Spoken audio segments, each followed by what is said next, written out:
Hello and welcome back to the Road to Doomsday, the MCU Rewatch podcast brought to you by the Nerd Academy podcast.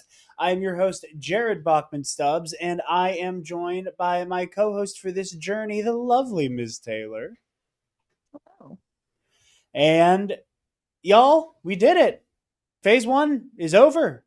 We have reached the end of phase one with the iconic, unbelievable, still holds up as maybe one of the best comic book movies of all time, The Avengers.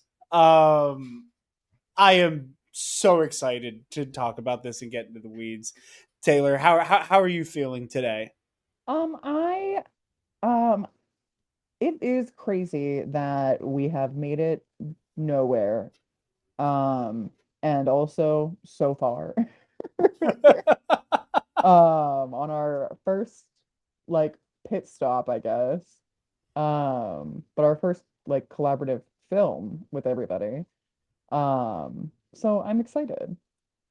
I am very excited as well. But yeah, this one's we're gonna have a lot to talk about here. But before we jump into the meat and potatoes of it all, a quick word from our sponsors over at Sunday's Bloody Mary. You guys know the drill. Sunday's Bloody Mary has the most badass Bloody Mary accoutrement in the multiverse with their three-time award-winning spicy mix, as well as their mild and traditional mixes. If the spice isn't for you, this former bartender trusts only one Bloody Mary mix, and that is Sunday's. The only Bloody Mary mix better than a from scratch Bloody. If you want to change your Bloody Mary game for the rest of your days, go on to sundaysbloodymary.com/shop and use the code TNAP at checkout to get 10% off your order and help out your favorite nerds while you do it. Taylor, it's that time again for some I'm trivia. ready. I got 4 questions for you today. Are you ready? Uh, I suppose. Question 1. What scene notoriously nearly saddled Avengers with an R rating?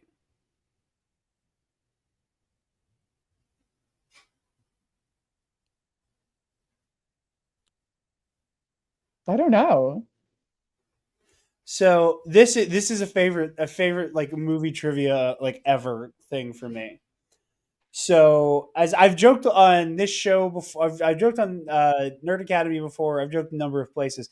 When I was in high school, I wrote an essay about the MPAA and why their rating system makes no fucking sense, and is incredibly arbitrary. And there are just some things that just are just bizarre.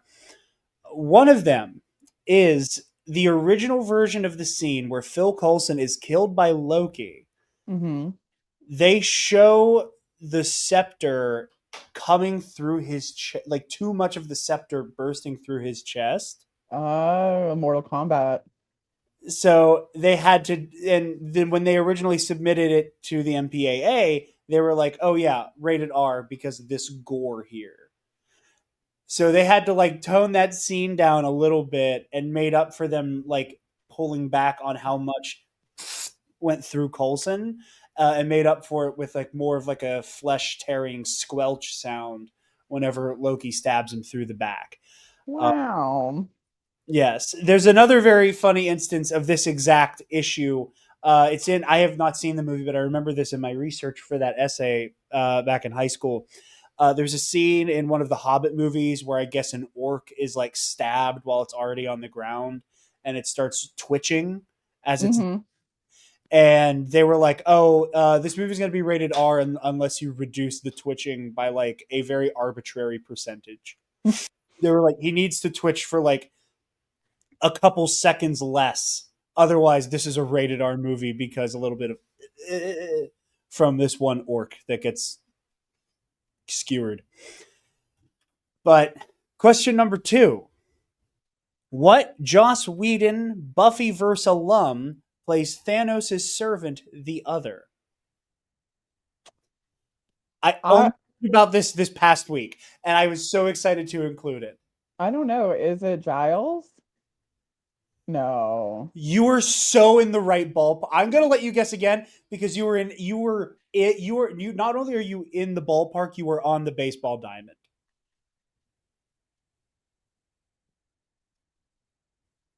You are standing on first base. I like that was close enough that I want to give you a second chance. I don't know. I don't know.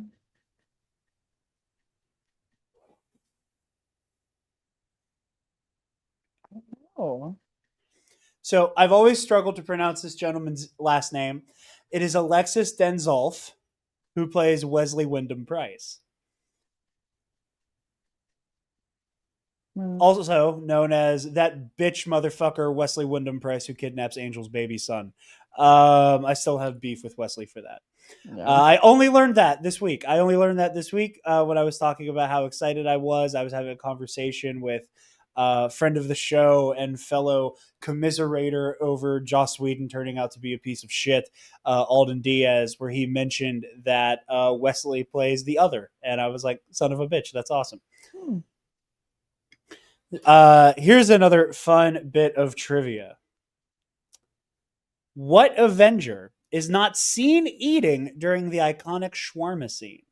Who is not eating at the table during the shawarma scene? And I have the reason in the answer, but you don't have to give the reason. Is it Hawkeye? It is not Hawkeye. It is Captain America. Because the shawarma scene was filmed very close to the release of the movie, much like the Nick Fury scene at the end of Iron Man. And when they went to shoot the shawarma scene, Chris Evans had already begun production on Snowpiercer, a movie he had a beard for. Oh, So they put a prosthetic jaw on Chris Evans. wow. And You to can't. hide it, if you go back and watch the scene, Cap is just kind of sitting motionless at the table like this, with his hand over his face, Hmm. hiding the fact that he has like a rubber jaw on. And for our last bit of trivia, what other founding Avenger was in early versions of the script? I'm sorry, what other founding Avenger, I should say, was in early versions of the script? Bonus point if you can say the actor that they had in mind to play this character. I want to go with Ant-Man. Okay. Um, but I don't know who they would have had in the running for that at that time. So very close. It is not Ant-Man, it is the Wasp. Ah, It was Janet Van Dyne Wasp, who they were originally considering Zoe Deschanel for the role. wow. That would have been something. So in the event they lost their like core lady Avenger because there was questions as to whether or not Scarlett Johansson would be able to come back as Black Widow for this. They were like, well, we don't want to lose one of our lady Avengers, but we can just kind of introduce Janet Van Dyne as already working for Shield and kind of like sublimate her in as the Wasp, and they had Zoe Deschanel in their back pocket if they had to pull the trigger on it. Wow. That's crazy. Right? Right? So, moving into background here, after a range of smash hits to middling successes over the course of Phase One, the true test of David Maisel and Kevin Feige's ambitious vision for a full-fledged cinematic universe was here. With ensemble savant and complicated creator of the Buffyverse and Firefly, Joss Whedon writing and directing, and superhero scribe veteran Zach Penn, who wrote on, I believe he did early drafts of all of the Brian's of the like original X-Men trilogy, both of the Hulk movies. He had early drafts of a lot of superhero movies in the 2000s. Um, Zach Penn ended up sharing a story by credit with Whedon. In the wake of a tumultuous relationship with Marvel and with demands for both creative input and a higher salary, Edward Norton's Bruce Banner was recast with Mark Ruffalo. While rewriting Zach Penn's script that Whedon was largely unimpressed by, it went through many iterations, including versions that would have included the Wasp, played by Zooey Deschanel, had Scarlett Johansson not been able to reprise her role, and nearly included a version where Ezekiel Stane, son of Obadiah Stane, was a supporting baddie, as Whedon doubted Tom Hiddleston's ability to stand as the sole threat to the Avengers in this film. Um, so we're doing a Not little at bit the of height of Loki mania. right. Well, I think, well, I said, like, we were talking about like Loki Mania begins at Thor, and it goes out of fucking control with Avengers, and then we ride that high, arguably into the ground with Thor: The Dark World. Um, Arguably for sure, because I love Loki in that movie. Loki's great in that movie. I'm just saying, I think that was them. I think they that movie coasts on a lot of Loki Mania, but we'll Oh talk yeah. about that when we talk about Thor: The Dark World. But I think it's so funny here because like this little nugget of information, like it's ironic because now I say this, I haven't seen Ironheart yet. At this point, I'm just waiting to watch Ironheart when we talk about it on this show. But Ezekiel Stane was just the villain in Ironheart. Oh, is that Anthony Ramos? No, he's the devil or something. He plays the Hood. Alden Ehrenreich of Star Wars story fame plays Zeke Stane. Oh, that's Um, a great casting, actually. I think that's yeah, I thought so. I was like, solid. I could see him being Jeff Bridges' Yeah. son. So yeah, so like, there's a little bit of it's very Star Wars, and that's something I want to talk about a little bit. Is like actually, I'll hold that thought. So okay, I'm gonna give you guys at home a peek behind the curtain. This is not the last thing we're recording for Phase One. We're actually recording Episode 0 after we've already done all of Phase One. And I have a thought that I've been sitting on that I can't share that will make more sense for Phase One. But I'll dip my toe into it a little bit here. But you'll already have heard me elaborate on it by the time you're hearing this episode. Time's funny like that. Um, this goes back to how like I do think the MCU in many ways, and maybe it's just me being me. It feels like it has the same kind of a mythos Star Wars does, like on a production level, where the production of Star Wars in 1975 and 1976 was such a fucking train wreck and had no business turning out the way it did, partially because it's saved by the edit and it's saved by people just slowly starting to understand what this story is supposed to feel like. Nobody wanted what George Lucas was selling. Nobody really believed in George. He had to he had to have ILM build itself up to do things that were just absolutely impossible. And a lot of that kind of that DNA, that to steal a force centerism, emotional canon is applies to the MCU. And it's little moments like this where it's like, oh yeah, we were thinking about using Ezekiel Stane. Well, damn near 20 years later, we finally circle back to that. In the same way that there has not been a concept that was not used in the original trilogy that has not eventually ended up in Star Wars. Be it concept art, planets, names, like just any concept that never got touched and never came to fruition during the original trilogy's production eventually made its way in because the roster and the lineup of things to use was so deep, and and I love shit like that. The other thing that's funny here is you can see some of the chinks in Joss Whedon's armor a little bit here with this whole Tom Hiddleston. This he was actually quite cheeky in the quote where he's like, this British character actor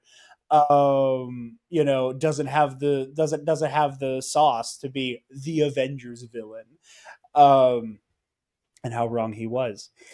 um but yeah, and the other notable thing about background here, Avengers had a budget of $225 million and was the first billion-dollar picture for the MCU, cracking 1.5 billion at the box office.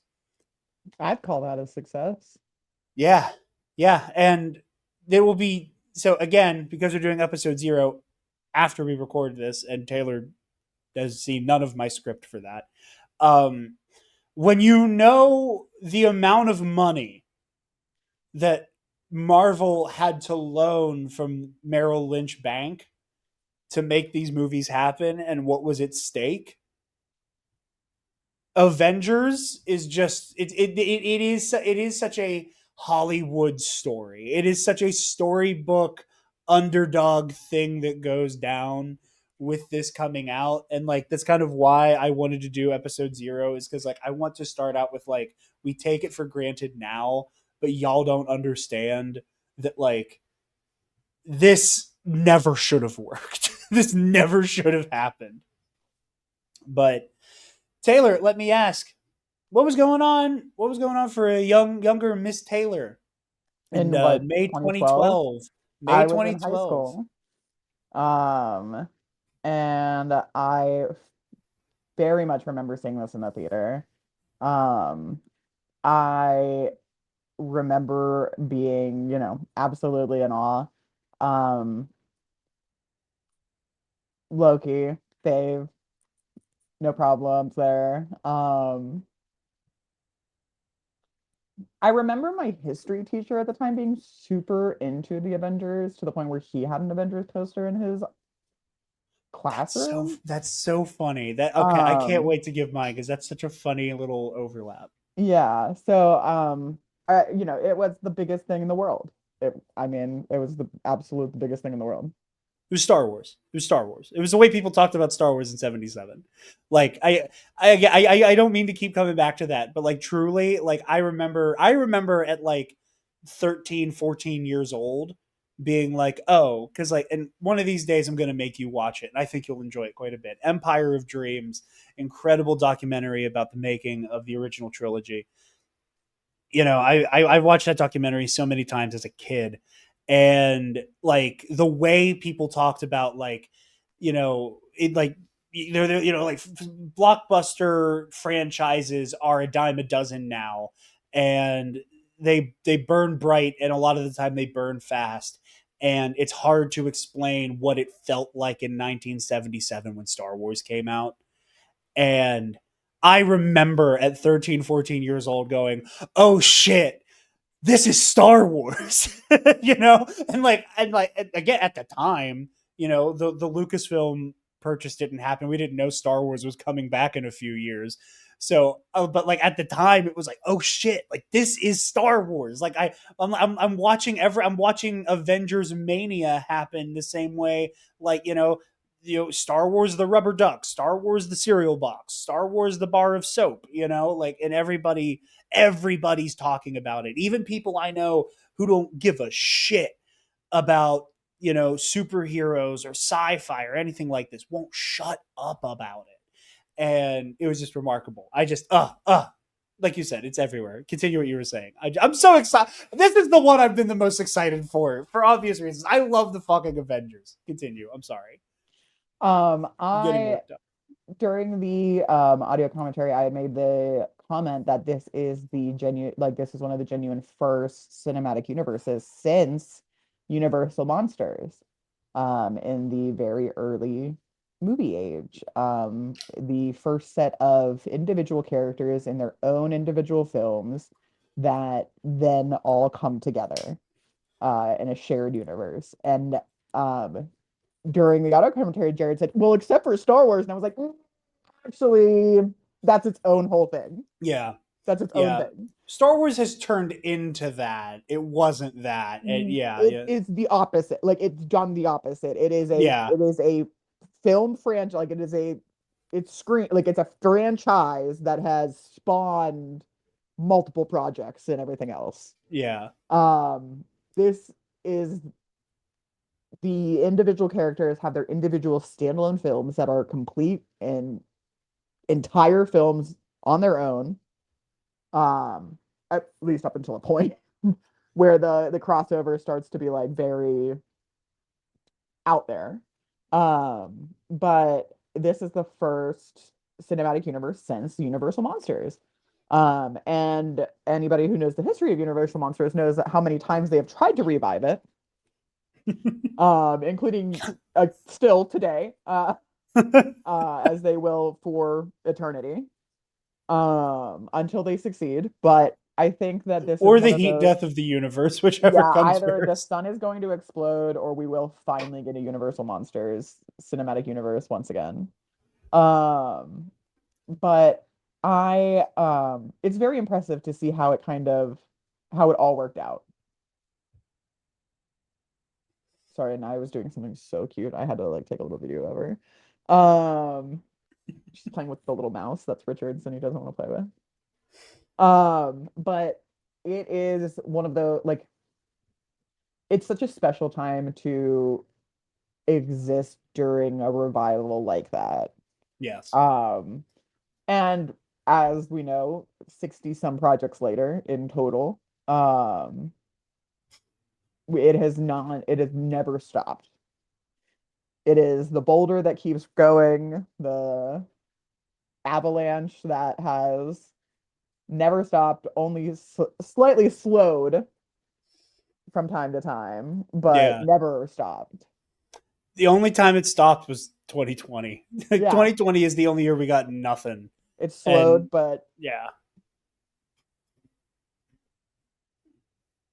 no, it's remarkable, you know. I know, and for me, I didn't bring the story up on the audio commentary because I wanted to tell it here in full. So when Avengers came out, I was supposed to see it opening weekend.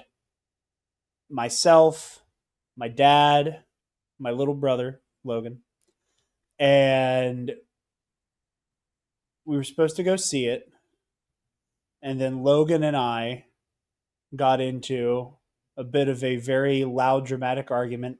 Gun to my head, I couldn't tell you what it was about today.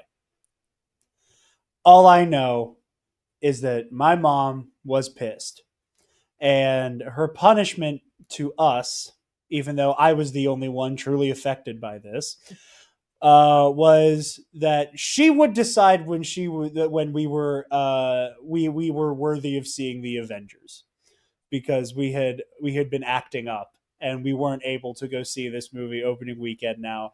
And not to be petty, again, over 10 years later, I was the only one affected by that. Logan didn't give a damn. Don't small violin me. I didn't get to see the Avengers for like 3-4 weeks. It was torture. should have Um, behaved better. Either way.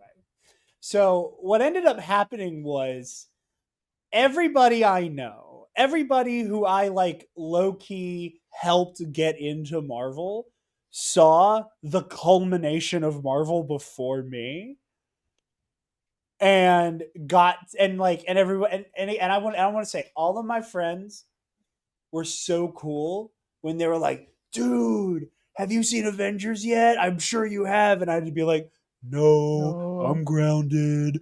And all of my friends were super cool about not spoiling anything for me.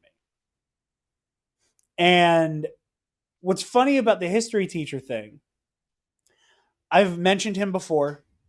My world cultures teacher, because I was in seventh grade. I was in seventh grade when Avengers came out. Um, Mr. Gert, who is no longer with us, he uh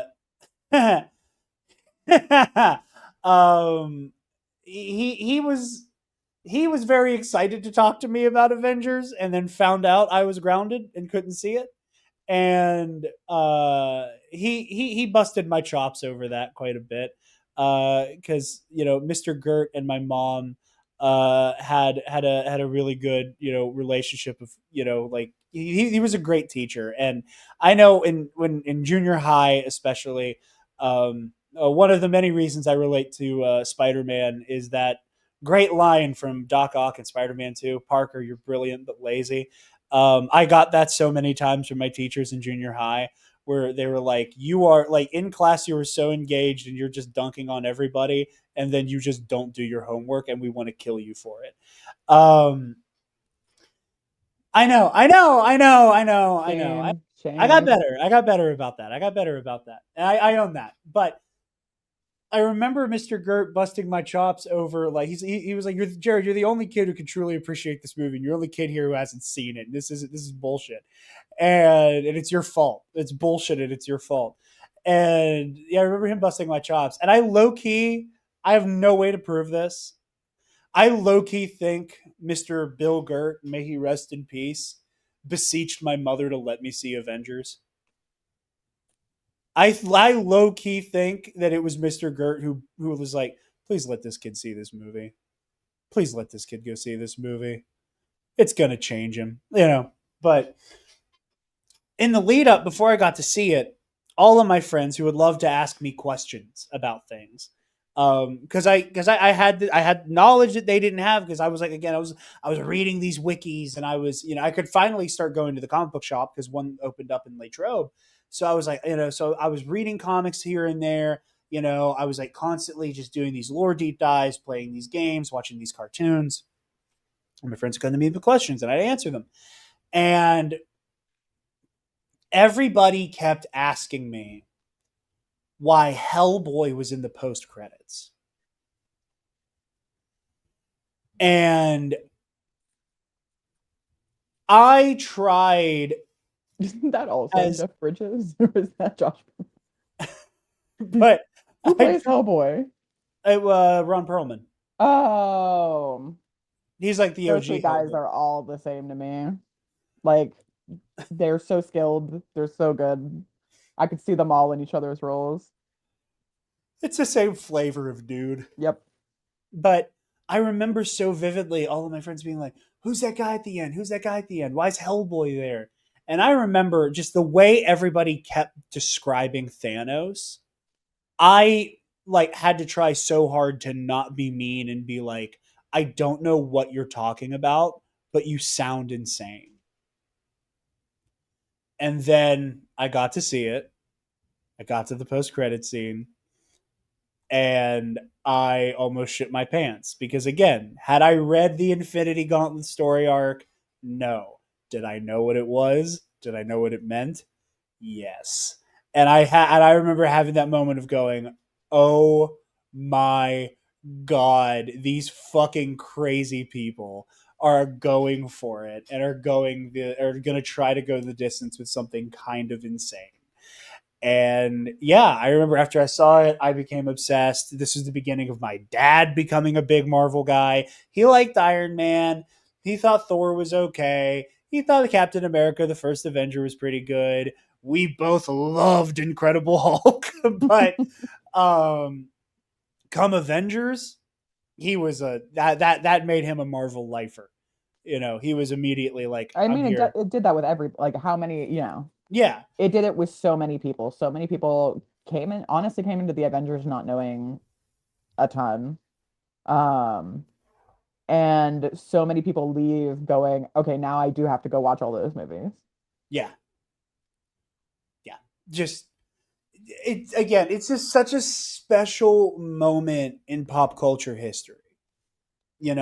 Like, say what you will about Marvel and the MCU today. I think there's a lot of things that are said that are a mix of self-fulfilling prophecy and bad faith argument, and that is what it is. But May 2012, I have to let the dog everything. out real quick. Okay, let me pause. While you do that, I will pause after I say May 2012. Everything fucking changed, and we had a Star Wars level cinematic event go down that just altered the course of Hollywood history. But yeah, I think the thing that's like the hardest to navigate here is just kind of going where to start. Like there is so much here. I truly don't know where, like, outside of doing all the opening stuff that we do on Road to Doomsday. Like, I don't know where to begin. I don't know I'll where to start. begin here. I'll start with Natasha. I think Natasha was done so well through most of this movie. I liked the portrayal of her genuine fear of the Hulk, which will come into play later, viewers. So mark that down, okay? Jot that timestamp down. it. Jot that down. Um, it's a fun tool we'll use for later. Um, their genuine fear that Scarlett Johansson had in her eyes while like Natasha was standing against the Hulk. Oh, so good. So good. And then her like her fear, her trembling right before she has to go beat the dog shit out of Hawkeye and give him the good CTE. Um The mind control canceling out Yeah, I CTE. called it the Rob Gronkowski CTE. Like it makes him better now. It like unlocks something in his brain, and he's like, "Yeah, I can do it." Um, and I think she was done very well.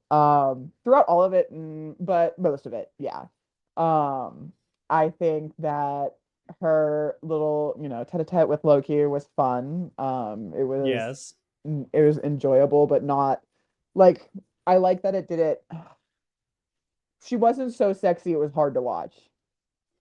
She was just Yes. hot, and I'm so cool with that. Um, so I think she was done. I think she was done so well. I Perfect? No, but well. I really like Natasha in this as well. Um there is there's a charm to her. There is a cuz like she is the most cynical Avenger, and a lot of that comes from obviously her background, something we know even more about now with the benefit of getting a Black Widow movie uh, now and having a more like substantial grasp on where she came from as a character. But like just her being in Shield, her being one of Fury's right hand agents, you know, she there's something really interesting with Natasha where like she's she starts out feeling like a very get the job done type of character. She's an agent, she's a spy, she's here to do what needs to be done and leave and get out. It's not about super heroics with her. That is not who she is, that's not what she does. And what we end up with by the end of her story is like a true believer in the cause of the Avengers, you And the know, good and just good in general. and just good.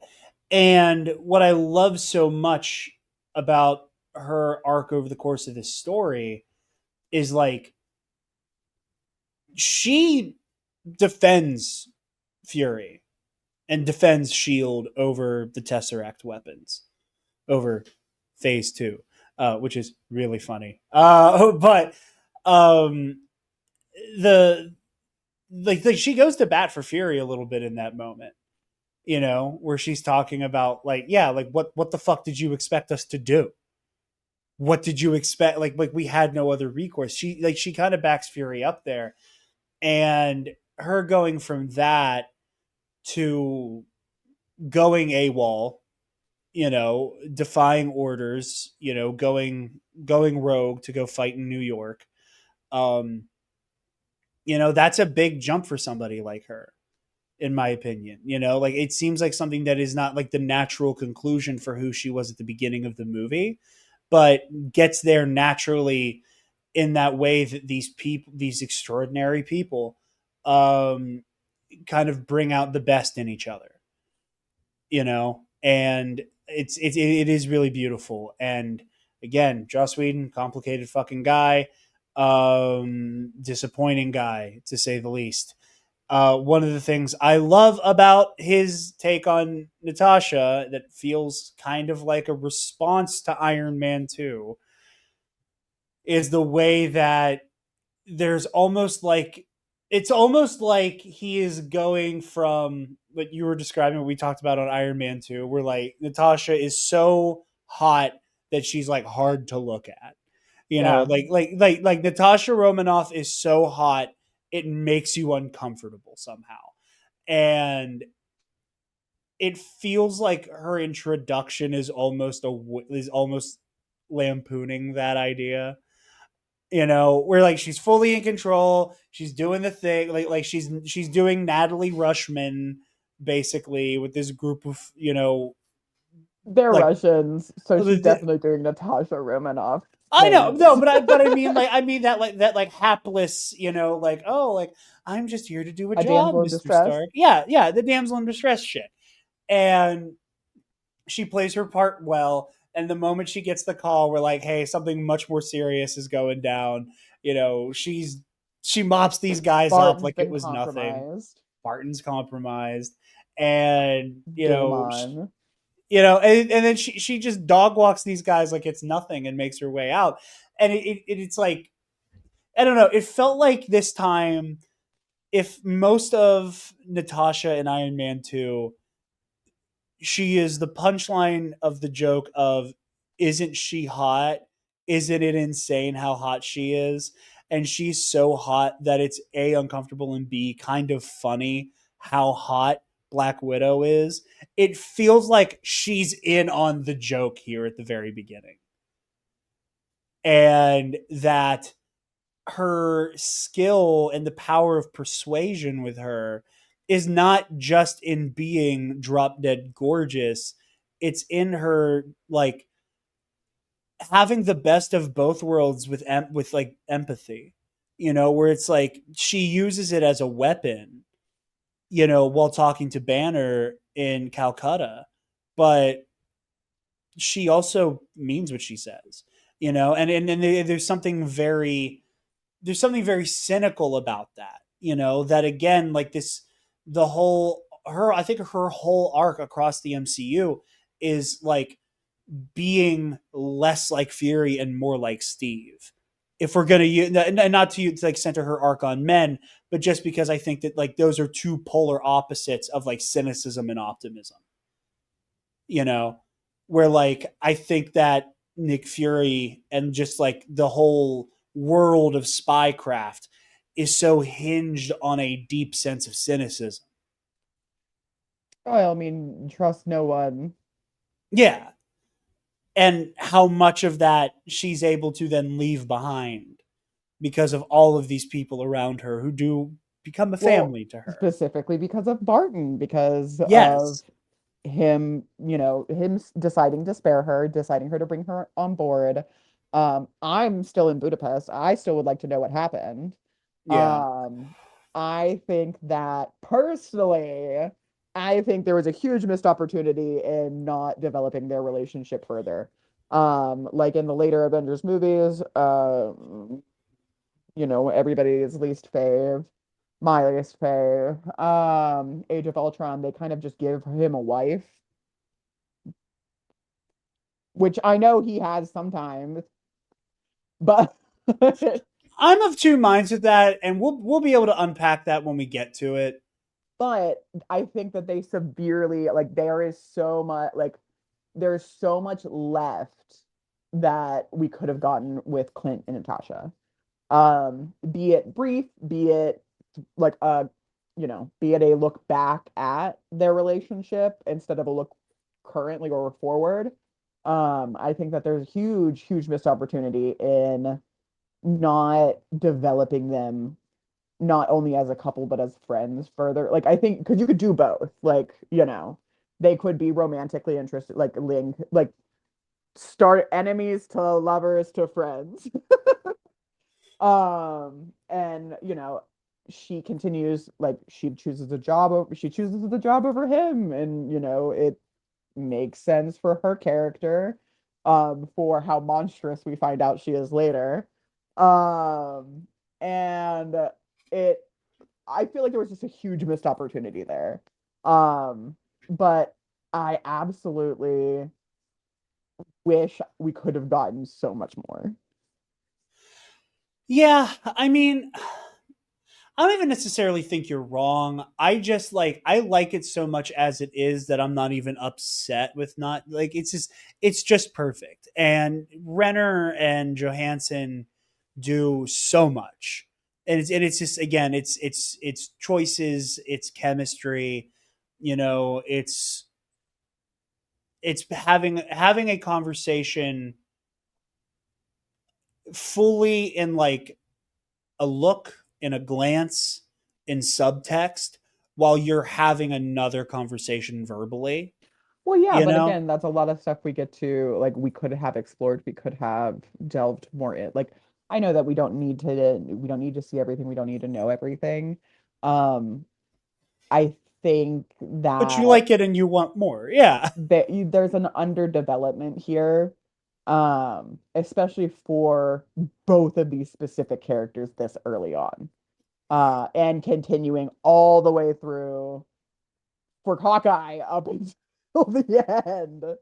Um, we don't get a ton from them because there's not a ton for them to do.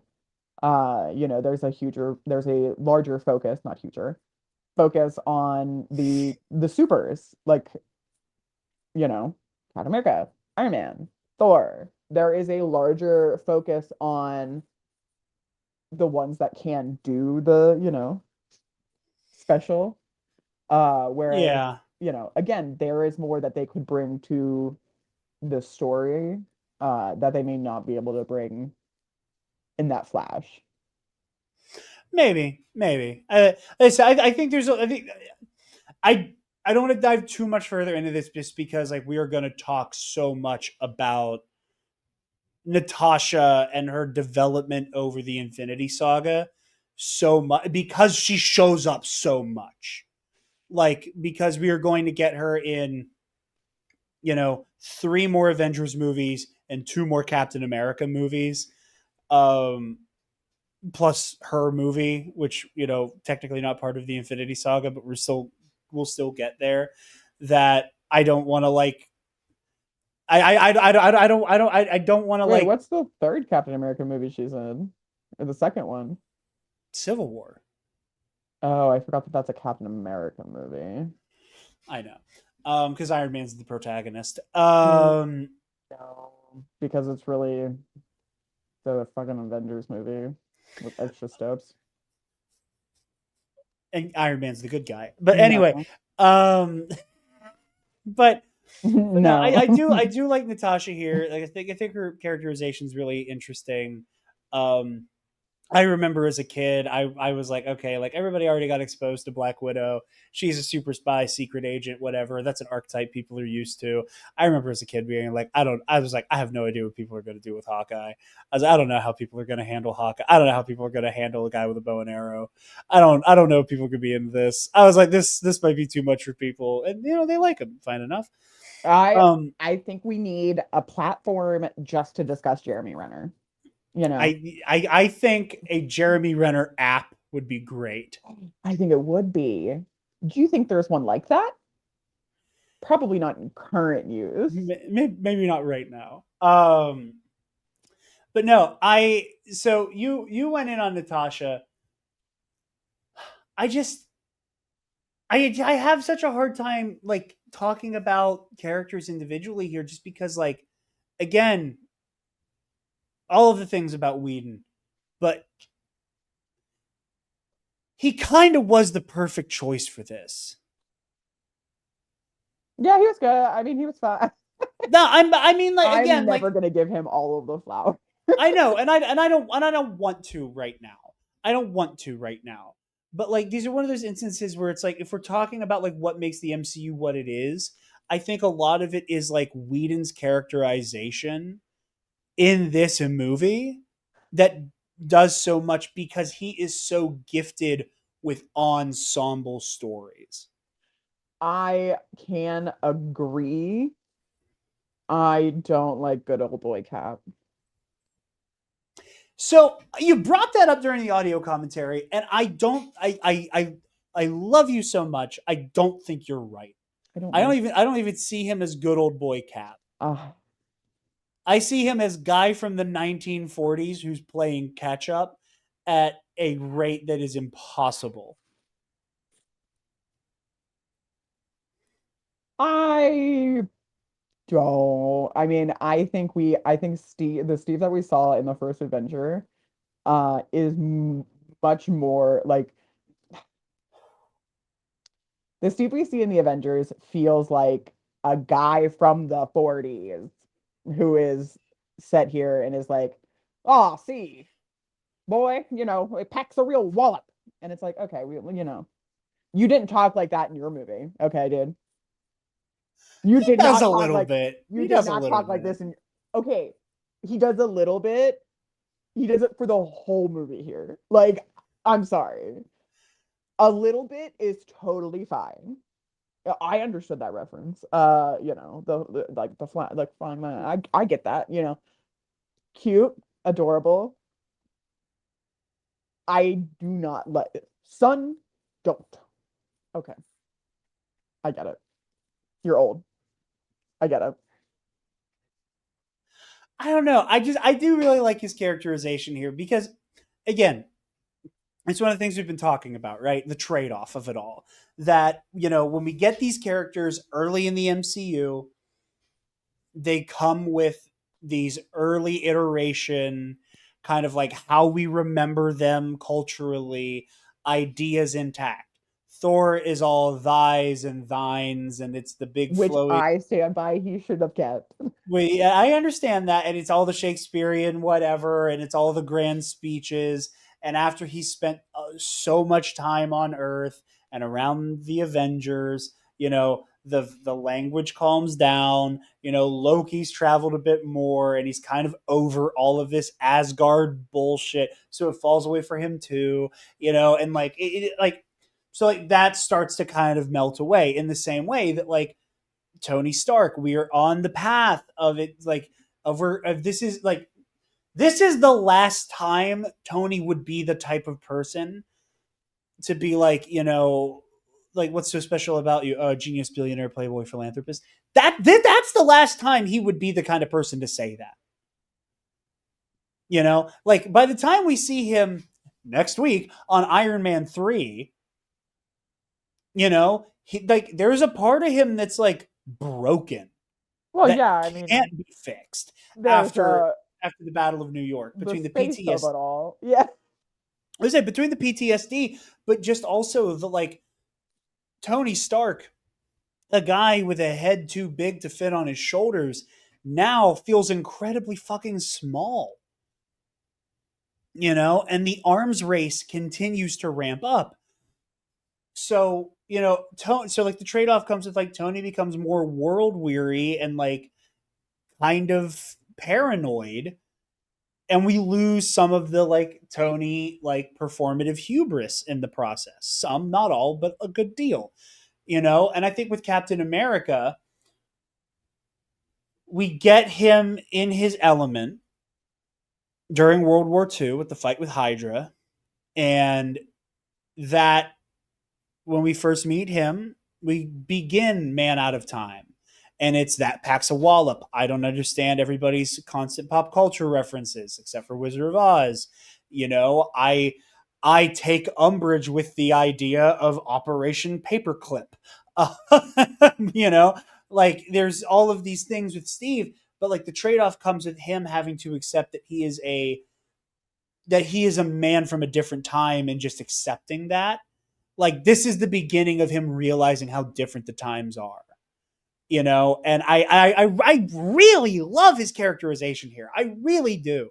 I really do. And like I don't think he's I don't think he's as good old boy. I think the main if I were to give ground on the good old boy of it all on anything, it is his willingness to want to fight Tony. Feels as great as that scene is, as well acted as it is, as well written it is as a scene. I do think it mildly misses the mark on Steve's character. I will give you that scene in particular because I don't see the guy who was being told by Abraham Erskine, like, you're a little guy with a big heart, and that is why you should be a super soldier. Um, Also going, hey, Tony, I really don't like the way you're talking to everybody. Put on I'm this going to suit. beat you up now. You know? Yeah, um I'm just not a huge good old boy cat fan. Catch me next cat movie and we'll see. Yeah. Oh, ooh, Winter Soldier, baby. That's what's up next for him. So stay tuned for that. Mhm. Um, but yeah, so that's Cap. I like Thor here a lot. Yeah, oh, Thor's great here. You know, it's like because like Thor, it's weird because like it's not that he doesn't get a lot to do. It's just everything he gets here is super like it's super reflective and almost drawn inward in a way that most of the other character dynamics aren't. Like he doesn't like outside of like, you know, the punch for a bit and then we're mates of it all. He doesn't really get a whole lot of play with the other Avengers. You know, he's kind of just like in the room for a lot of stuff. You know, again, in that big moment where everybody's arguing in the laboratory deck, you know, like he gets, you know, have his moment where it's like, you know, we have no, you know, people of Asgard have no quarrel with Earth. You know, it's like, yeah, but you're not the only people out there. You know, like you know, you people are so tiny and petty. Like he has moments where he's interacting with them, but like him being kind of like the bridge to Loki, right? Like he hates so much of that. There's the moment that always has affected me so deeply that I still love to this day, where after he gets dropped out of the helicarrier, when he walks up to Mjolnir, and he just has that moment where he's like afraid to touch it, where like the wound of being cast out from Asgard is still fresh, and that moment where like he kind of like he's afraid to even try to pick up and lift it because he's like, wow, I think I screwed the pooch again. What do I do? And being able to then do it and like fully like don the armor with like the cool chainmail and you know like that he has so many great character beats. In particular, that argument with Loki on that hilltop. Oh yeah. Like that is again like just like people shit on Thor so much, man. I don't fucking get it. Like it is so good and it is such a continuation of his arc from his movie Mhm. where it was something that you and I were gushing about. You It's a know perfect flow. Like that it when he comes perfectly back from flows. Asgard, or when he comes back to Asgard to confront Loki, you know that like he's or when he's even talking to Loki through the Destroyer, he's apologizing. He's like, "Hey, man, Whatever I did. I don't know what I did. I don't understand where you're. I don't understand why you're doing what you're doing. But clearly, you're doing something because I did something to you, and I don't like that. And I'm really sorry. None of the other people involved deserve this, and I want to make this right. I don't get it, but like I'm okay with not getting it if you need to do to me whatever you need to do. And the fact that when Thor arrives on Earth and intercepts Loki out of that Quinjet, what I love is that Thor I love the way Hemsworth does the I'm angry, I am cannot believe you're doing this right now. I want to hit you. You're also still my little brother. You're also alive. You're also alive. Did you What is mourn? going Did on? You're you coming with me, asshole. Tom Hiddle, did you mourn? Of course, brother. We all mourned. He said, "Fat chance." Well, but again, and we'll talk about Loki in a second here because I really love Loki in this movie because But I aside do love aside that conversation though with him and Thor is so good. It is so good for Loki's characterization, a lot of his motivation, and in that scene, he does also reveal to Thor that there's nothing he can do to even stop it if he wanted to. yeah He's like, there, I have to go through it. Like that. Sorry, I already fucked up. Too late. We got to keep yeah, running with it. but like it is such a great beat because it is the Thor and Loki relationship like distilled into one scene, right? Where it's Thor like literally shaking him, being like, "What are you doing? Come back with me. This is insane." and Loki, with a, justifiable or not, like persecution complex, you know, refuses to hear it. He's You like, "Oh, mean did you victim mourn?" complex? He's like, "Oh, did you mourn?" And Thor's like, "Yes, we all mourned." And father, and getting into the Loki of it all a little bit here, what I love so much about his characterization, especially after Thor, is that, to kind of quote the Dark Knight, and I think I even may have said this earlier in Road to Doomsday already. There's kind of that, like, I'm a dog chasing a car. I don't know what I'd actually do if I caught it, Of kind of Loki. thing going on with Loki, where I mean, famously, yeah. I where it's don't, like, yeah, what what do is I do Loki when I'm like? doing? Like Loki, but he needs to feel this sense of righteous indignation. He needs to feel angry. He needs to feel cast out. Well, he even says to Thor, like you cast me, like you threw me out. You let me You like threw me into an abyss. we know that's not true, brother. Objectively, that is not what happened in the fucking. You let go. We all When watched it in HD on Disney Plus. That is not what happened. Anthony Hopkins looked at you and said, "No, Loki," and you dropped, you let go. You cut out, but your yell was very funny because I heard it from here. You still lost it. Guess She we'll went. never know. She went. Ah. I had a little bit But more of a meh at the beginning, but okay. whatever. Ah. No, you got out. No, fuck. But like, so again, he needs to maintain this like sense of indignation, and as though he is avenging a wrong that was done unto him, right? So it is the you cast me out, you drop me into outer space, and also before Thor can be like Loki, the what is probably the sentence that was going to come out of Thor's mouth was something to the effect of, "You have no idea how much Father blamed himself for what went down." Oh, Because we and we again, also know that Odin does. and we know that he does because we know how he feels about Hela.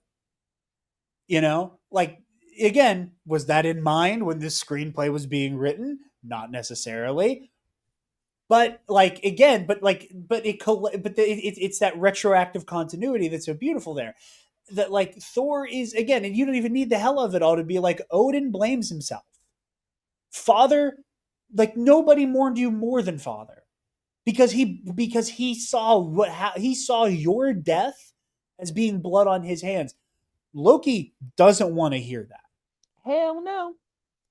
Between both him needing to be right and also like not wanting to lose this sense of moral superiority, so he cuts him off and goes, "Your father, I'm sure fathers are, I'm sure the all father has already informed you of my true parentage." Like, again, just like constantly obfuscating the point, you know like Thor is trying so hard to reason with him. Thor spends the whole movie trying to reason with him up and until Loki starts going for kill shots. Well, until he gets a little stabbied.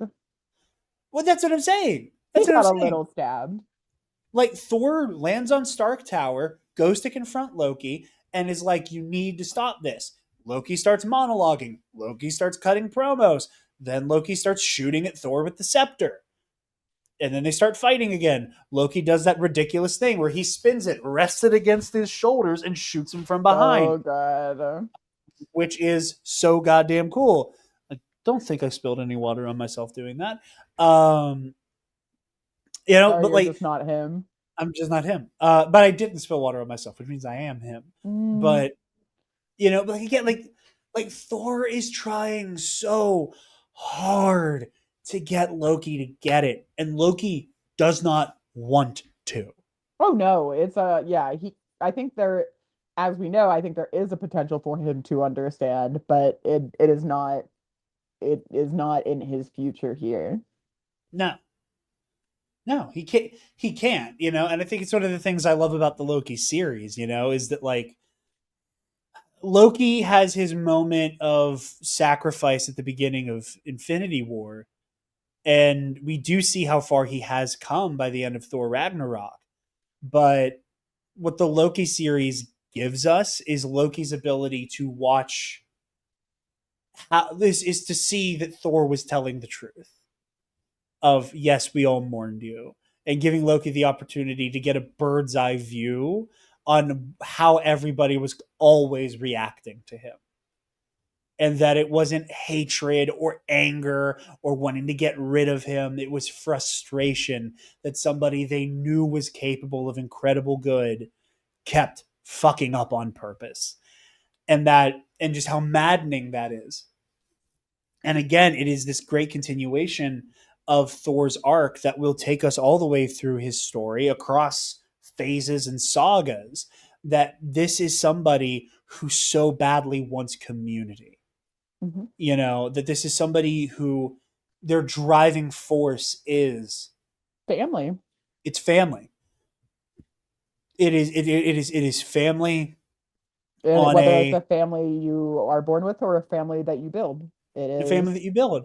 And the huge outreach of that is Asgard, that is being a countryman, that is being able, to sit down and go, we're a community, we take care of each other. This isn't about conquest or domination, or the manifest destiny of Asgard. Asgard This is not a is place, it is a people. it is a people, and it's coming to that, and it's like, but you see how much that family and that community means to Thor Odinson, that Hmm. he is like, that he doesn't want to let Loki go, he doesn't want to have to give up on him, that Well, it's amazing because it's shot. antithetical to hit, like that's antithetical to Thor, and it always will be. Yeah, And that is something that I think frustrates people about Thor.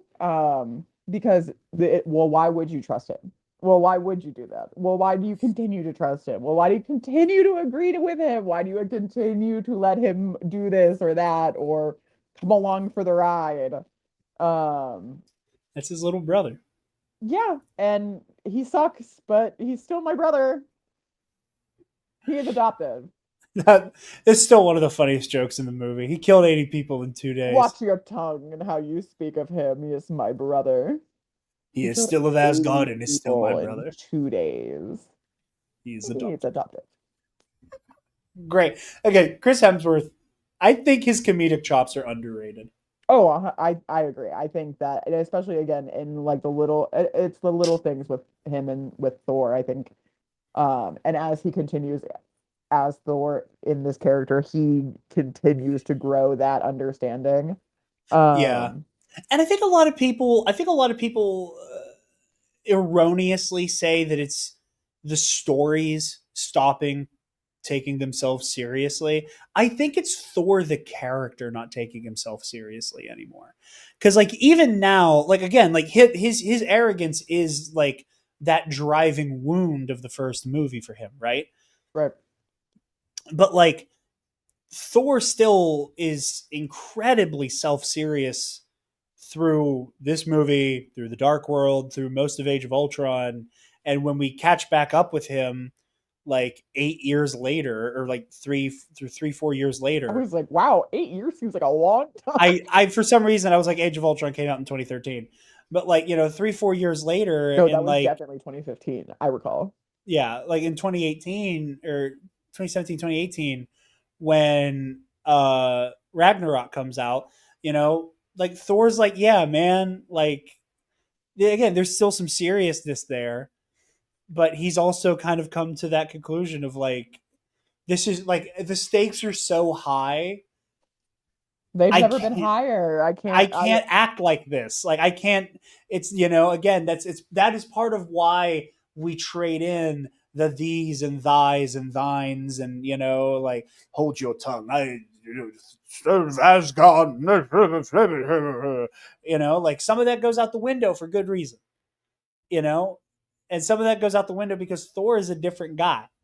And again, going back to the Loki of it all, two other things I want to say before we move on from our Asgardians is that what I really love, two things. One, that great shot of whenever Loki's coming to after the puny god.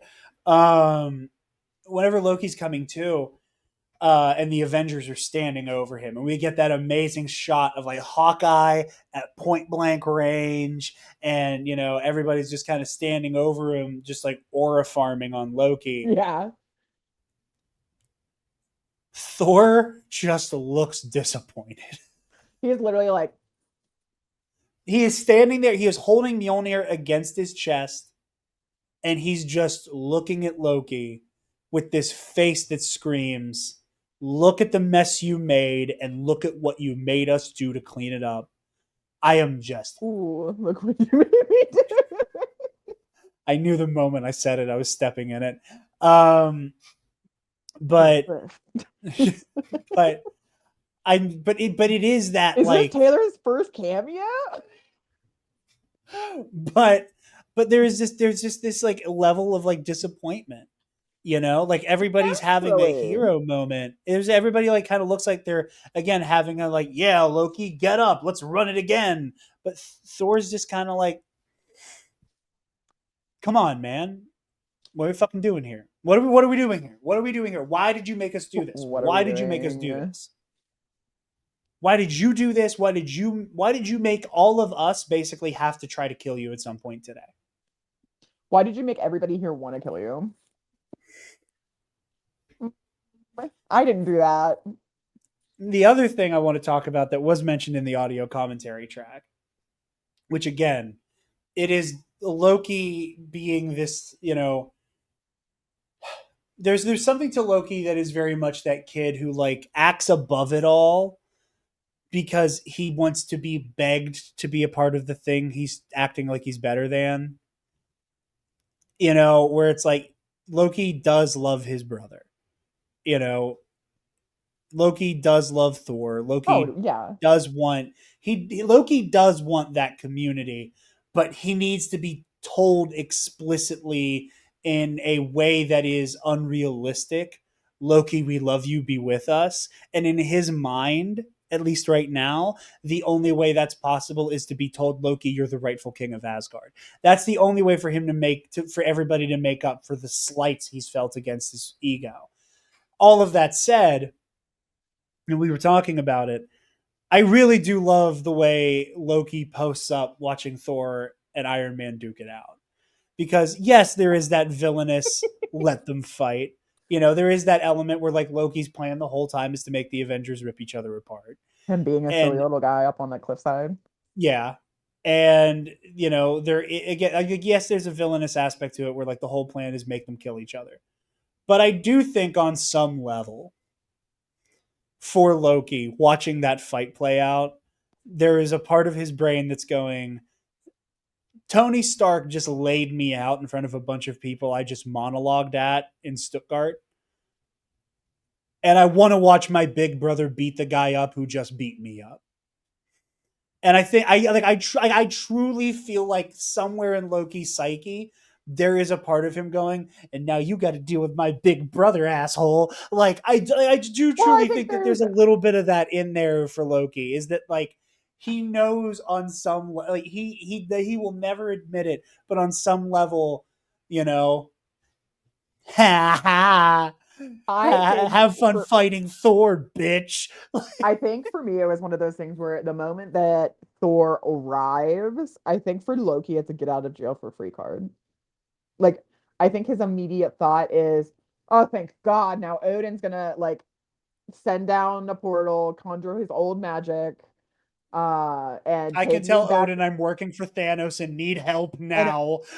take me back to Asgard and fuck it. I don't care. I'll sit in a little rinky-dink prison for a couple weeks or however long it takes until I'll inevitably break out because I'm the master of illusions and magic."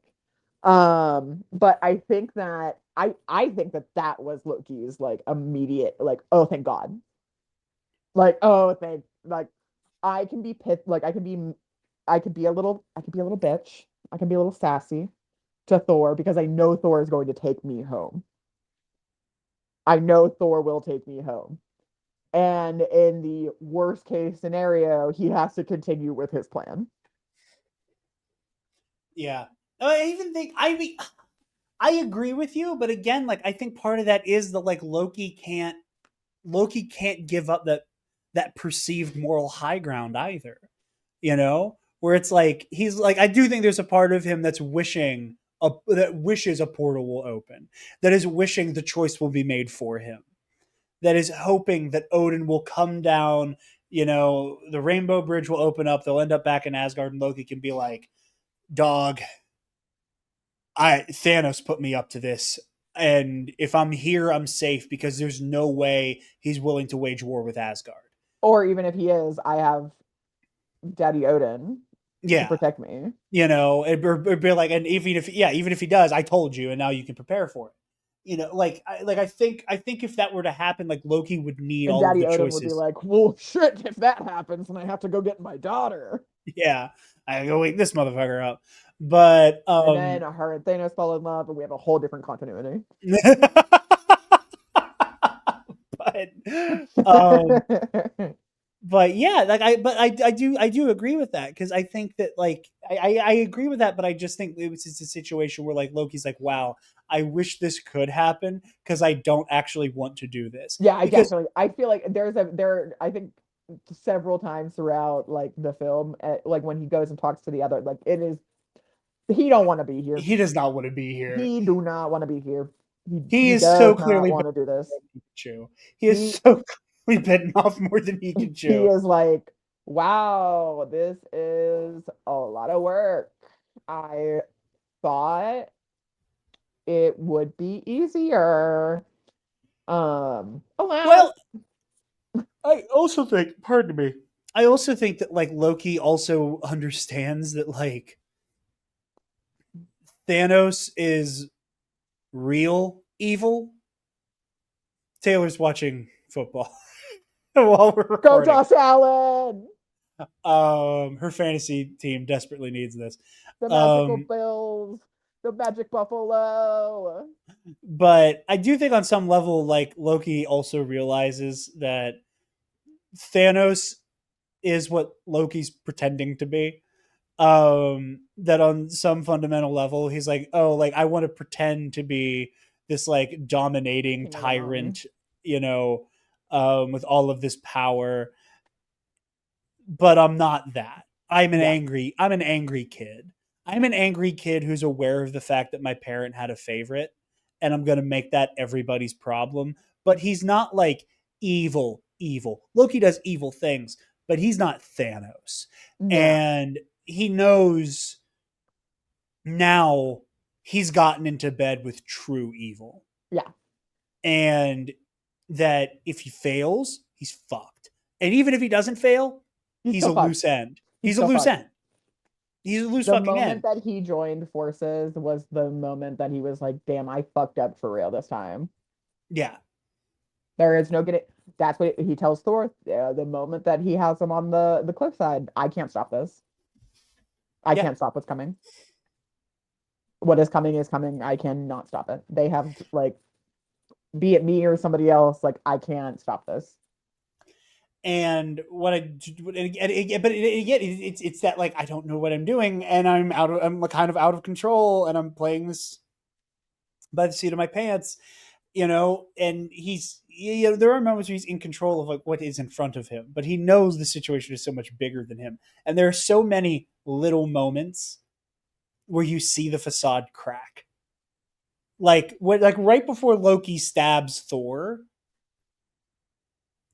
when they're fighting on like that balcony on Stark Yeah, I Tower. know what you're talking about. I watched the movie with you.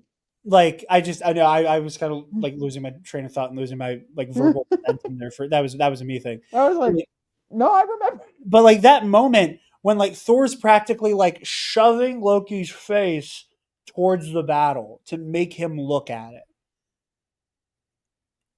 You know, again, I think that Hiddleston very brilliantly plays it in a way where you can kind of like read from that what you want to.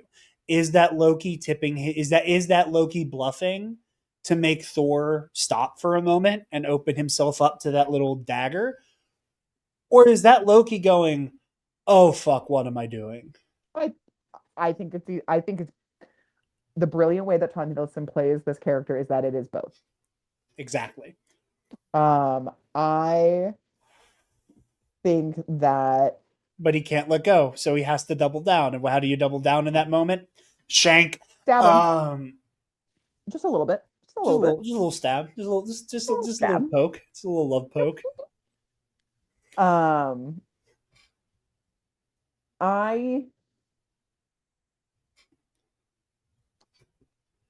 I'm also low key starting to think that Thor's one of my favorite Avengers. I'm like having him like I want to make it clear, especially coming off of the Thor discussion. I am like low key realizing how much I love Thor. you're low key realizing how much you love Thor. I didn't realize I was a Thor guy. I I'm didn't high realize I was key a Thor guy. knowing how much I love Loki. High key, love low key. But yeah, that that whole dynamic is incredible. That's two. That's both of our Asgardians and Captain America and Black Widow and Hawkeye because you don't have too much for Hawkeye.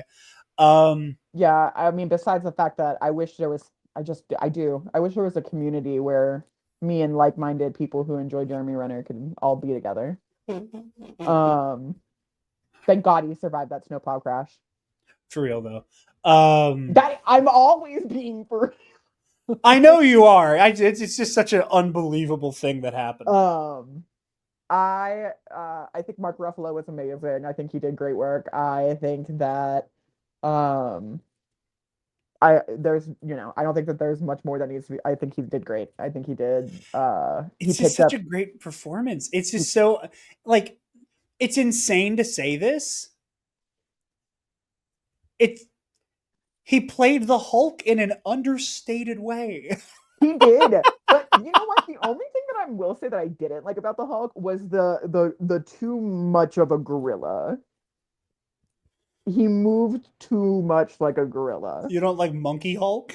I don't. I don't. I don't.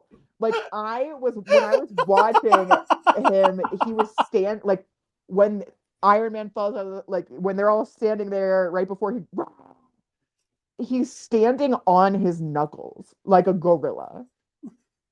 And I was like, that ain't, Ape that's together not strong. no, no. I don't like that.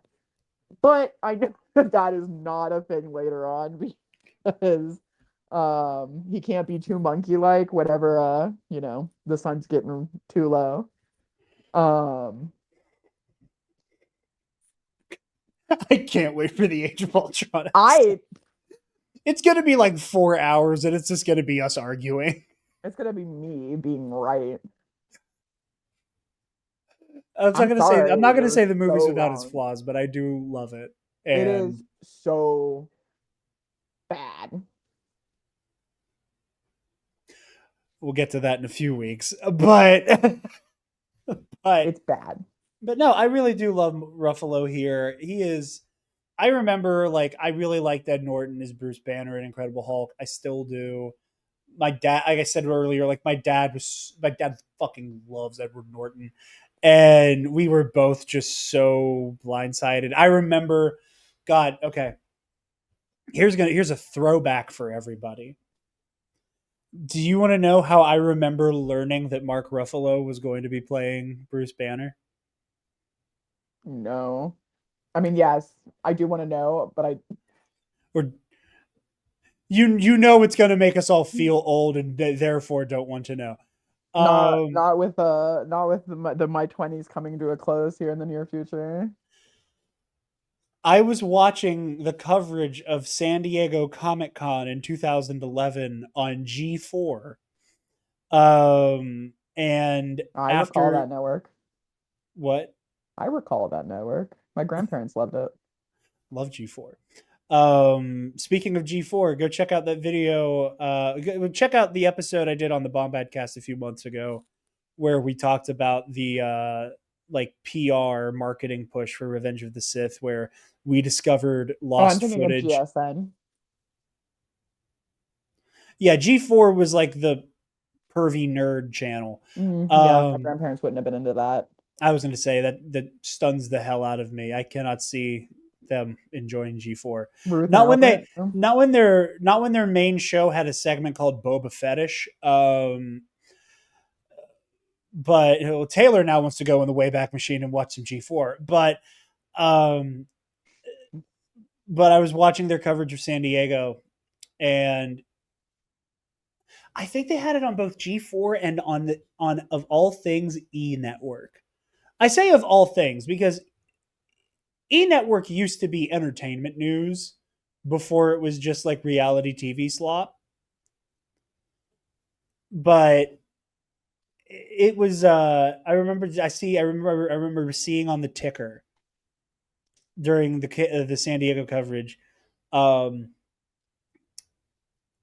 Ed Norton not returning as Bruce Banner in Avengers, recast with Mark Ruffalo. And I was like, and I didn't have a smartphone, and I just remember going, "Who the fuck is Mark Ruffalo?"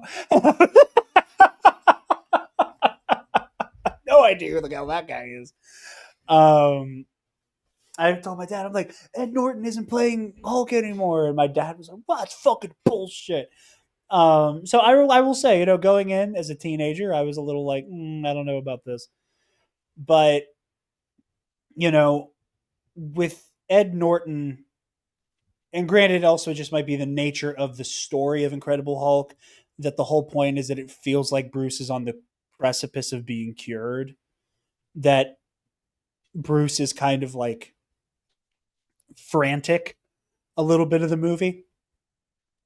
But here, there's just this quiet calmness to Bruce Banner that makes him so fun to watch in this room full of larger than life personalities, right?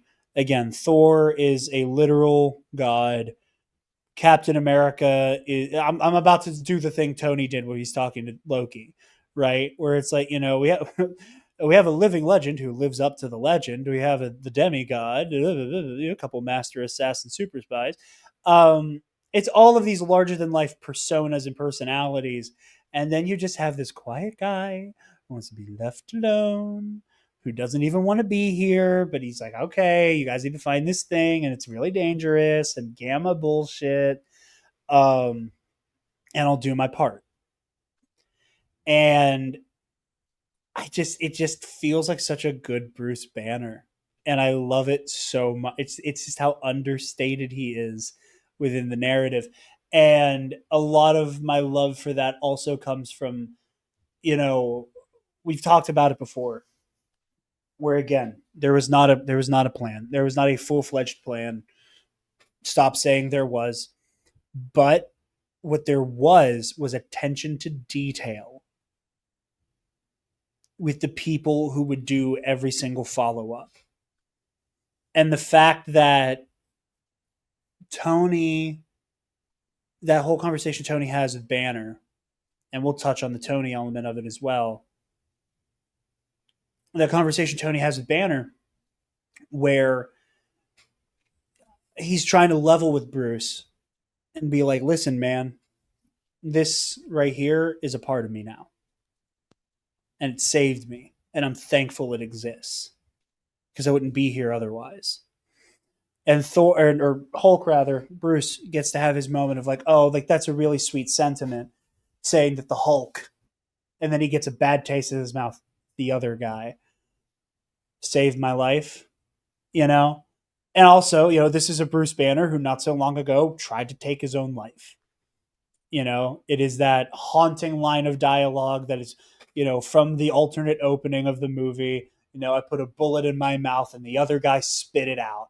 And we get paid off so much in Avengers Endgame with Bruce not only marrying the Banner and Hulk personas and living as both at once and kind of living as his like truest self, but also that amazing line where he's like, it's, exuding all of this gamma energy. It's like I was made for this, you know?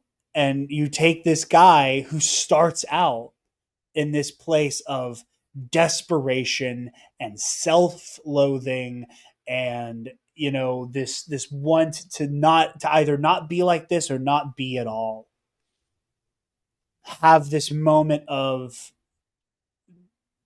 peace now that he can bring them both together, but also this moment of like purpose and solemnity to go, I was supposed to, like, the Hulk had to exist.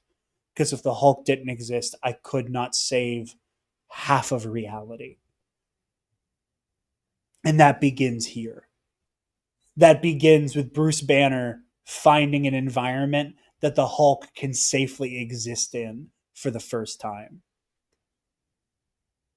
That is incredible and that is beautiful. And Mark Ruffalo plays these moments again with just such an understated mastery that I am absolutely in love with. Absolutely in love with.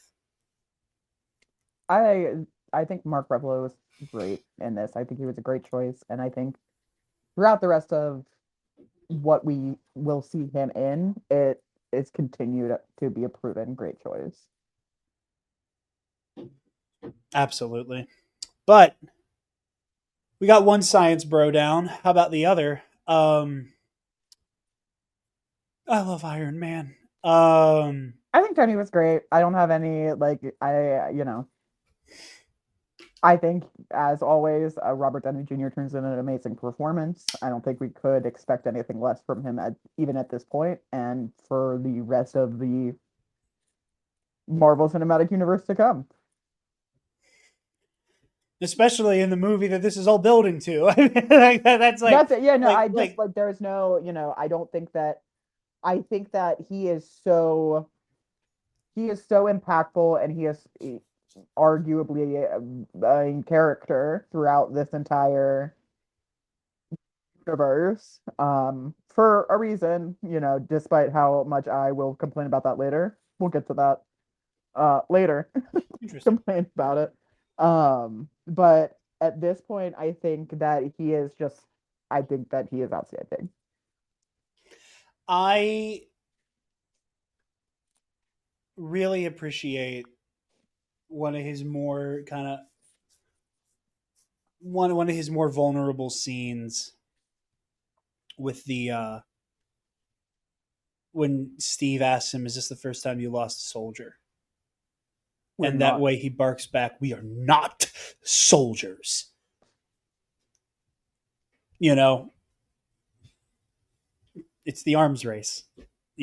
Like I think if there's anybody who never wants to say the words "We are at war," it is Tony Stark, because he knows the baggage that comes with, and he unfortunately knows I'm really fucking good at war. Yeah, At the very least, I'm really good at bringing weapons to a war. And that being there, that undercutting all of the bravado, where like it's the only time in the movie where Tony sincerely looks scared. And he's not in any danger in that moment. It is just the scene of Coulson's death. And it's that idea that like we're going to war, and he cannot accept that. He will not justify that interpretation of the situation at all if he can. And I think that is just such a, again, like a fundamental element of his character here, of that it's the arms race. It's everything is escalating every time. It is, I set into motion this series of events that now my life is going to be marked by. All right, here's the Jericho missile. Well, people are willing to do horrible things to get their hands on the Jericho missile. Here is Iron Man to counteract that. Everybody wants Iron Man. All right, well, I have to upgrade Iron Man however many times to eliminate all the copycats. Well, somebody created something specifically to take out Iron Man. Got to take that out. Oh, look at all this weird cosmic bullshit. Well, fuck me. And it's just going to go and go and go and go and go and go until he has to use the cosmic bullshit. He has to use the weapons of his enemies to strike them down. And it costs him his life. And again, this feels like a very important step on that arc of, like, again, that cosmic punishment that Tony has to live with. Um, Speaking of that, again, everybody's talked about it, but it warrants mentioning here the amazing foreshadowing of Steve doing the whole "you're not the guy who's willing to sacrifice his life. You won't do it. Like that's not who you are. I'll just cut the wire." Like I want to talk about that scene on like two fronts real quick. First of all, I would just cut the wire is exactly what Tony does do in the movie. By sending the nuke into the Chitauri droid control ship during the Battle of Naboo York, um, when he sends that thing into the control ship, he is cutting the wire. He's like, yeah, nobody has to sacrifice themselves. I have this thing here. Now he But does know no, this. I know that he is knows him this will probably laying kill down on him. the wire. That's him I know that laying he's laying down on the down. wire, but it's also him cutting It's the wire. not him It's cutting Tony it, having it's best him of both laying worlds. down on the wire to save his fellow man.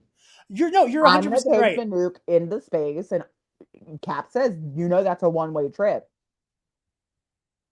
Jarvis put all of the energy into the turn. Yeah. Yeah, he knows it. He was prepared to lay down on the wire. No, 100%. I fully think Tony thought he was going to die in that wormhole. I don't make any bones about that. I'm just saying it's the fact that like Tony's doing it because his solution is I'm going to entirely eliminate the Chitauri. I don't. Well, I He don't. doesn't know that it's going to All shut them all that's off. where I am like,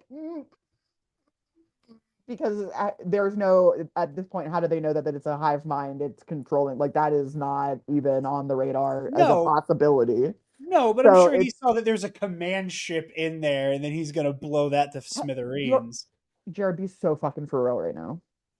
He sees it from what 2 miles away in He's space, and he's like, flying I directly see at a it. control ship where it's controlling those aliens on the Okay, ground. he's seeing a mothership. Bullshit. When he's flying up at it during the beginning of the battle, there is a craft that these things are coming from.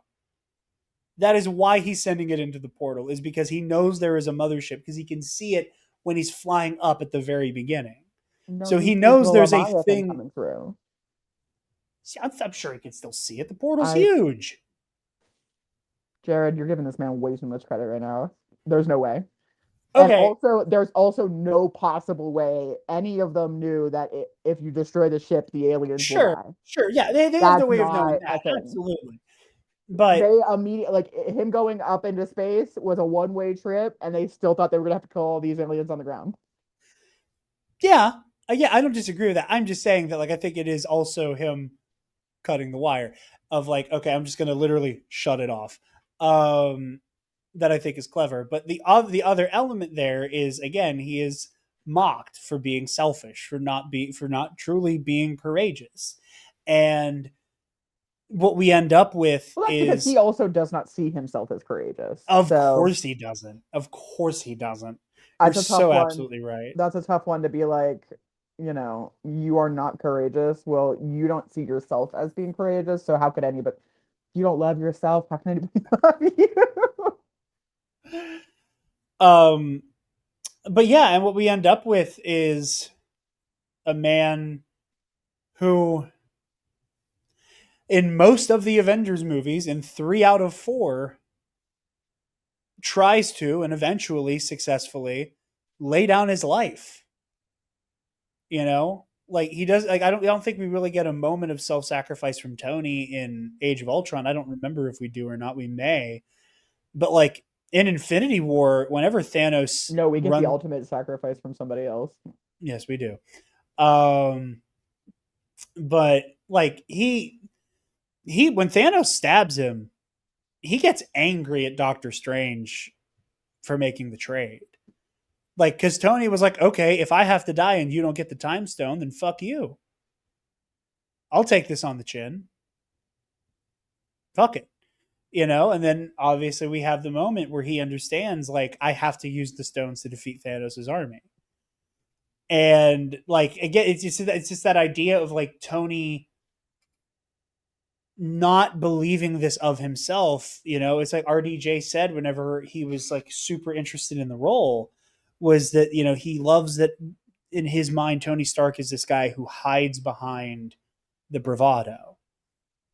And this is one of those moments where it's like Tony realizing in real time he is actually about this shit in a way that, like, oh, I'm doing the right thing, I'm cleaning up my own mess, like it's atonement for him, where this turns into an act of like pure heroics and something just beyond I feel guilty for this, I feel guilty for that.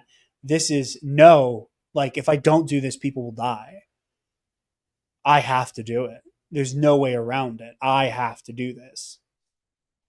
And it's just so beautiful. On top of just how funny he is throughout the movie, like it's all the little quips, all the little jokes, you know. What does he say? He's like, how do you do it, Banner? Bongos. It's bongos something and then huge bag of weed. He doesn't say a huge bag of weed. He just says bongos something huge bag of weed. Um, that is also it's a line delivery that just is an earworm to me, that I really love. But yeah, Downey is just so remarkable here, and it's effortless. It's like it's everything we love about Tony that he does so effortlessly that like it becomes something we take for granted. That RDJ is going to show up and he's going to play Tony Stark and we're going to love him and he's going to be a little stinker and it's going to work. It's just going to work because that's how Downey does this shit. And it's awesome. But yeah. Do you have anything else to say on the Iron Man front? No, No? no. I'm quiet because I have nothing to say. But yeah, other than that, this movie's built on its characters. The action's incredible. I said earlier, I said in the audio commentary, I said earlier, I think the screenplay is just ridiculously tight. Has Like to be, but yeah. it has to be. But I just mean like I think the pacing is incredible. I think this movie moves at the perfect tempo, and just every line of dialogue, every interaction is just pitch perfect. Everything looks amazing here. Um, I think the Hulk looks so much better than it did in Incredible Hulk. Oh, it definitely does, except for the gorilla-ness.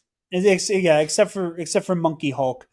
Um, it's just I like the shade of green more.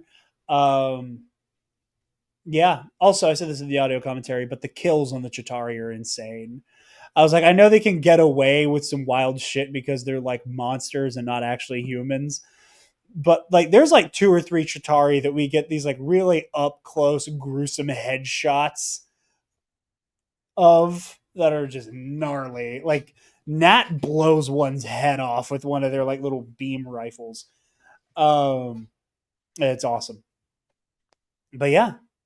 Also, real quick nugget before we wrap up. Do we think this is the best Sam Jackson does as Nick Fury? Oh, I have no idea. I can't say that right now. We haven't seen all of it.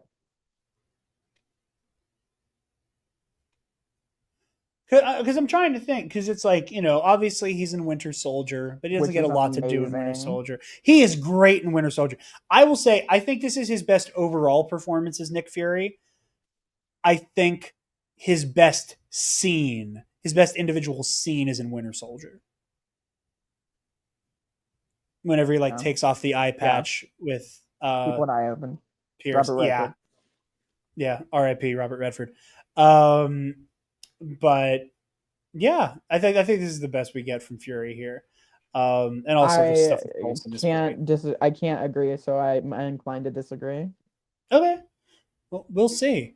I don't You know. have you have until Secret Invasion to decide what you think Sam Jackson's best performance as Fury is. But it ain't gonna be that. He's not bad. I bet. I don't think he's ever bad. Sam Jackson and Ben Mendelsohn are the best part of that fucking show. Surprise, but yeah, doesn't surprise me in the slightest. But yeah, I think that's all we got for Avengers. And that's all we got Yep. for Avengers. Yep. lots of character talk, but that's what the movie's built on is these characters. It's like again, I will say this. I know a lot of people like to say that the Avengers, and by a lot of people I mean my lovely, beautiful co-host. A lot of people like to say that the Avengers aren't a family; they're co-workers, They are coworkers. and I vehemently disagree with that. And I think that there is a level of care that they have for each other that begins here. That when the story starts and everybody is cut, I love when we're getting I can't wait to get into the other Avengers movies where I can be like, see, here you're wrong. Here you and I will be able to hit you with rejoinders, but um they're when these characters first meet, they see the worst of each other first, you know. Um they see Steve's naivety and this inability to grapple with what the world is currently. Um, it seems to run on some type of electricity. Like he didn't have electricity. Come on. that okay. Tony kept saying all the techno babble, and Steve was taking the piss. That is also a great. That was also one of my favorite lines from Cap. It seems to run on some type of electricity. Yeah, Um, okay. that's very funny. He was at Um, the World Fair. He knows what he saw a flying car. and that line doesn't imply he doesn't know what electricity is. He just doesn't know what he's looking at. I'm just saying. But they see Steve's naivety, they see this Pollyanna bullshit. Everybody is afraid of Banner because they don't know when he might turn green. Tony is obnoxious. Natasha is duplicitous. Hawkeye is actively trying to kill them. Thor That's the is only thing wrong with it. currently, yeah. Thor is just Thor represents everything Thor Well, represents this Thor is existential threat. otherworldly. I mean, Nick mentioned it earlier in the earlier on in the film. Like we know who Loki is because we know his brother was here, but we can't count on his brother to come here. So like we can't count on Yeah, him as an ally yeah, and until we it's can.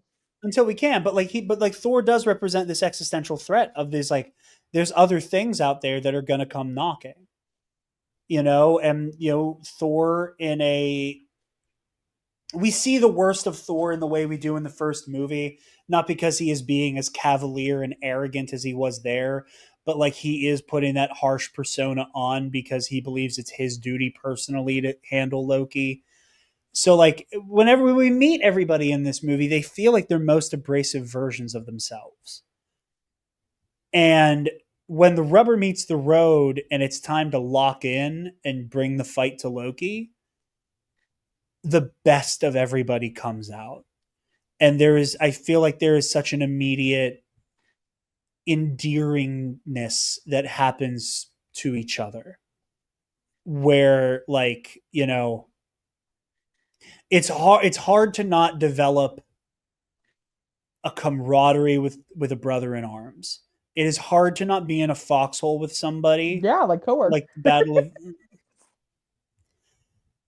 I think it's deeper than that. And I look I'm just saying, forward. I have been through some shit with my coworkers Oh that yeah. bond us for life, okay? Bond for life. Is that a bad relationship to have? No, but like if you weren't in the room with that person for that incident, you wouldn't have the same like that is I think where you take the coworker thing and you're like that's not, they don't work in like no, they don't have the relationship of people who are working in cubicles. Like they have the relationship No. of people who are like field supervisors and are going through the shit. Like they are the front line of whatever department they're on and they are dealing with them customers. They're siblings in arms. And I think that a lot of people underrate and degrade how much these people actually care about each other. I mean, they do have a whole movie called Civil War. Civil War. Civil War. Civil War. She You got know a what the she got a X-Men birdiful do not spirit. have? They don't have a civil war. They have the Brotherhood of Mutants, which is a whole other thing. And then they have the X-Men. They're two different things. They're two different groups of people. Yeah, because that isn't a fucking rotating door of people joining one team and then joining the other and joining the one team and joining the other. Because they are a family. And as we continue the road to Doomsday, we will see more How of that bond friendly these people can get. and how much they love each other deeply. How close can coworkers get before you have to launch an HR complaint? We'll find out in the Age of Ultron.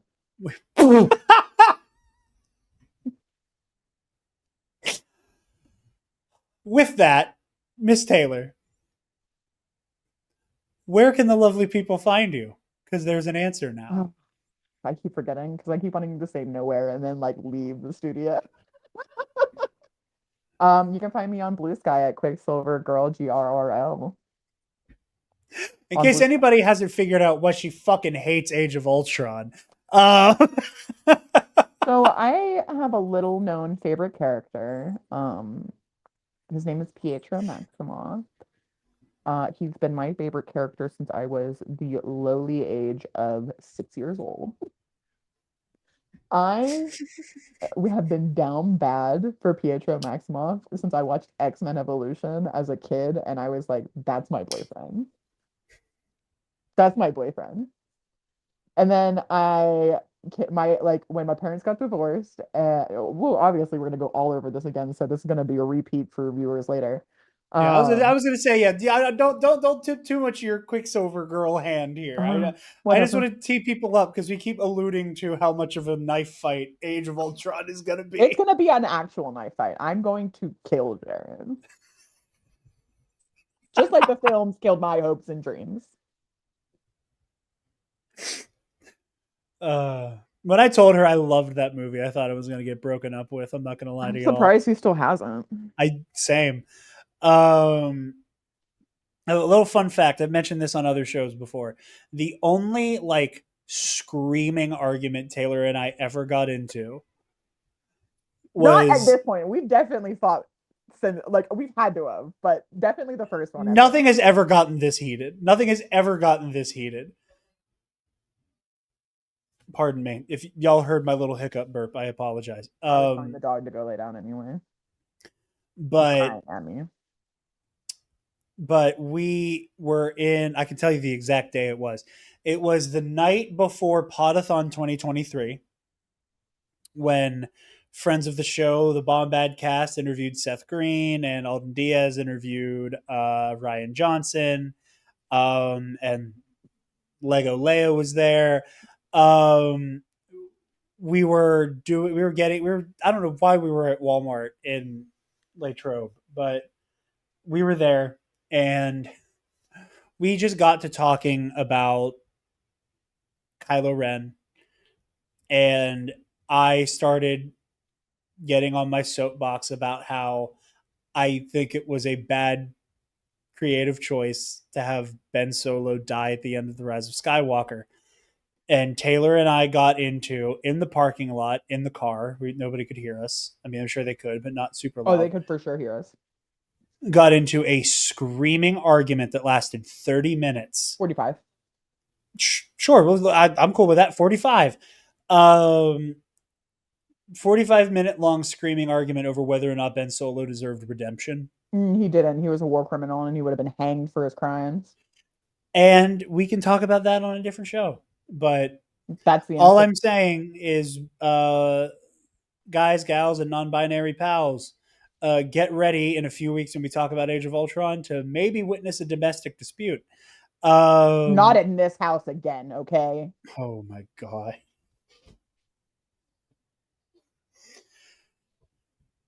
For those of you who don't know Taylor's backstory, she is referring to her parents and not to our relationship. Yeah, they're no longer with us, much like Robert Redford.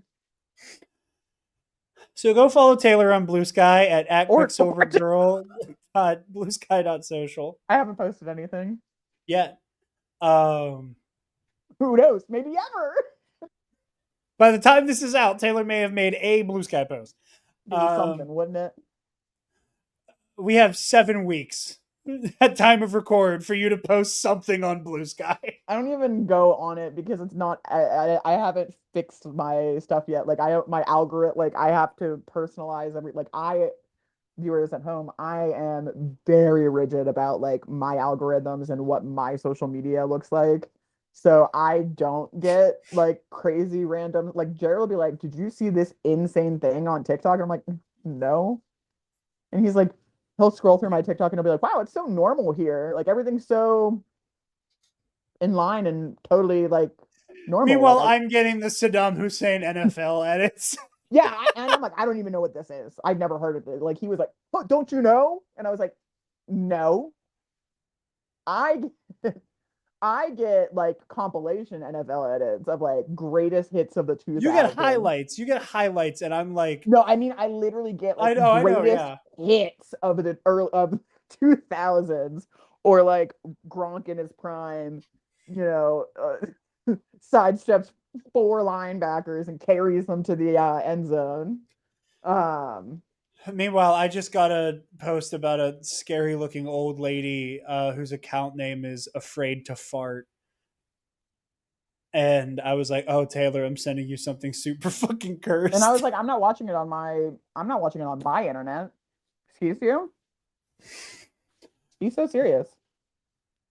But you guys can find me on Instagram and Blue Sky at Dark Jedi 2552.